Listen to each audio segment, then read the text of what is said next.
भारत के एक छोटे से गांव कालीपुर में स्थित एक शमशान घाट की कहानी है। ये शमशान घाट अपनी डरावनी घटनाओं और रहस्यमयी माहौल के लिए कुख्यात था। कहते हैं यहाँ रात में जाने वाला कोई भी इंसान कभी वापस नहीं लौटता। गांव वालों का मानना था कि इस शमशान में कालभैरव नामक एक पिशाच रहता है जो आत्माओं को अपने वश में कर लेता है। एक दिन अजय नाम का एक युवक जो पढ़ा लिखा और आधुनिक सोच वाला था गांव लौटा। वह इन कहानियों पर यकीन नहीं करता था। उसने ये तय किया कि वह इस शमशान के रहस्य का पर्दाफाश करेगा।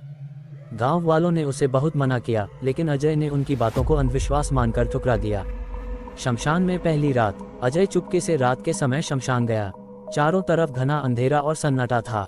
हवा में अजीब सी ठंडक थी। जैसे ही वह शमशान के अंदर पहुंचा, उसे कहीं से एक धीमी सी हंसी सुनाई दी। उसने चारों तरफ देखा, लेकिन कोई नहीं था। तभी उसे एक पेड़ के पास एक सफेद साड़ी पहने औरत दिखी। औरत की आंखें चमक रही थीं और उसकी हंसी डरावनी थी। अजय ने हिम्मत करके पूछा, तुम कौन हो?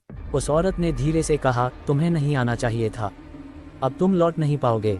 अजय ने कैमरा ऑन किया और वीडियो रिकॉर्ड करना शुरू किया। तभी हवा में अचानक तेज गूंज सुनाई दी, जैसे सैकड़ों आत्माएं एक साथ चीख रही हों। अजय ने पेड़ के पास एक तांत्रिक की हड्डियां और उसके सामान देखे। वहां एक मंत्र लिखा हुआ था, जो इसे तोड़ेगा वह शमशान का गुलाम बन जाएगा। खौफनाक मुठभेड़। अजय ने मंत्र को पढ़ा और मजाक में कहा, यह सब ढोंग है। लेकिन जैसे ही उसने मंत्र पढ़ा, शमशान की जमीन हिलने लगी। पेड़ से काली परछायां निकलकर अजय की तरफ बढ़ने लगीं। अजय ने भागने की कोशिश की, लेकिन तभी एक तेज रोशनी हुई। उसके सामने एक अघोरी प्रकट हुआ, जो बहुत क्रोधित लग रहा था। उसने कहा, तुमने वो मंत्र क्यों पढ़ा? ये शमशान अब तुम्हारा अंत कर देगा।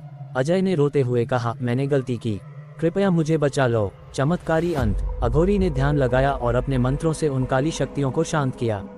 उसने बताया कि यह शमशान पिशाचों और बुरी आत्माओं का घर है। इस शांति को भंग करने वाला कभी जीवित नहीं रह सकता। लेकिन अजय के अंदर की सच्चाई और साहस ने उसकी जान बचाई। अघोरी